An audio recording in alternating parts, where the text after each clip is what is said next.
இன்னைக்கு மறுபடியும் ஓண special recipe ஒன்று பண்ண போகிறேன். ஓண சத்யாவில் என்னோட ஃபேவரட்டான ஒரு கறி.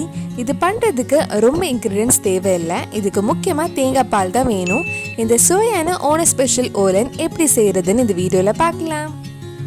ஃபர்ஸ்ட் 1 பயிர் வேக வைக்கலாம். நான் 1/4 கப் பயிர் எடுத்திருக்கேன். இது தமிழில் காரமணி பயிர்னு சொல்லுவாங்கன்னு நினைக்கிறேன். இது 6 மணி நேரம் ஊற வச்சு குக்கரில் 1/2 கப் தண்ணி ஊற்றி கொஞ்சம் உப்பு போட்டு ஒரு விசில் வர வரைக்கும் வேக வைக்கலாம்.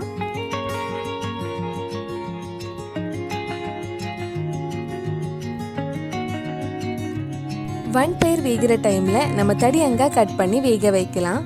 நான் இந்த ஒரு சைஸ் தடியங்காய் மீடியம் சைஸில் கட் பண்ணி எடுத்திருக்கேன்.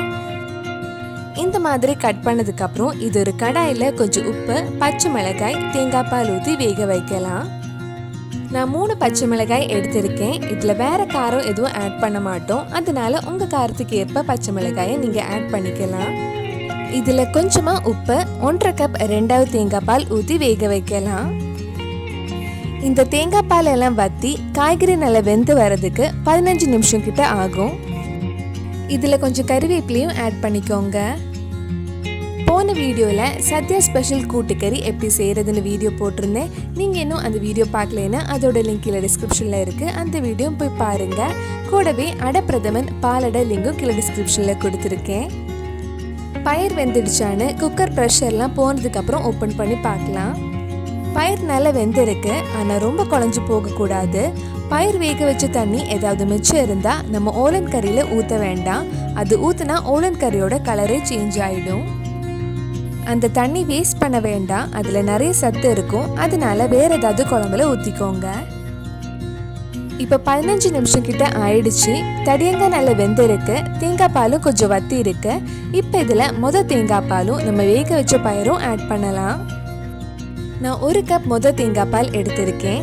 இந்த ஓலன் கறிக்கு கொஞ்சமாக பயிர் போதும். நிறைய பயிர் போட்டாலும் நல்லா இருக்காது. இதெல்லாம் சேர்த்து ஒரு வாட்டி நல்லா மிக்ஸ் பண்ணதுக்கப்புறம் ஒரு லைட் கொதி வந்ததும் ஆஃப் பண்ணிடலாம்.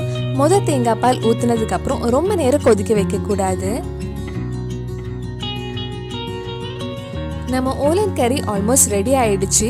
இது ஆஃப் பண்ணதுக்கப்புறம் இதில் கொஞ்சம் கறிவேப்பிலையும் 1 டேபிள் ஸ்பூன் தேங்காய் எண்ணெய் ஊற்றி ஒரு 15 நிமிஷம் கிட்ட மூடி வச்சிடலாம். கேரளா ஸ்டைல் ஓலன் கறி டேஸ்ட் கிடைக்கணும்னா கண்டிப்பாக நீங்கள் தேங்காய் எண்ணெய் தான் யூஸ் பண்ணணும். ஓப்பன் பண்ணும்போதே வாசனை சூப்பராக இருக்குது. இது பண்ணுறதுக்கு ரொம்ப டைம் ஆகாது. ரொம்ப சிம்பிளாக ஈஸியாகவே பண்ணலாம். கண்டிப்பாக நீங்களும் இந்த சுவையான ஓலன் கறி இந்த ஓணத்துக்கு உங்கள் வீட்டில் செஞ்சு பாருங்கள். பிடிச்சிருந்தா இந்த வீடியோவை லைக் பண்ணுங்கள். உங்கள் ஃப்ரெண்ட்ஸ் அண்ட் ஃபேமிலிக்கு ஷேர் பண்ணுங்கள். வேறு என்னெல்லாம் ரெசிபிஸ் நம்ம சேனலில் ட்ரை பண்ணலான்னு கீழே கமெண்ட் பாக்ஸில் சொல்லுங்கள். நீங்கள் இன்னும் என்னோடய சேனலை சப்ஸ்கிரைப் பண்ணலைன்னா மறக்காமல் சேனலையும் சப்ஸ்கிரைப் பண்ணுங்கள். கூடவே அந்த பெல் ஐக்கனையும் ப்ரெஸ் பண்ணால் நான் புது வீடியோ போட்ட உடனே உங்கள் ஃபோனுக்கு நோட்டிஃபிகேஷன் வந்துடும். എല്ലാവർക്കും എൻ്റെ ഹൃദയം നിറഞ്ഞ ഓണാശംസകൾ.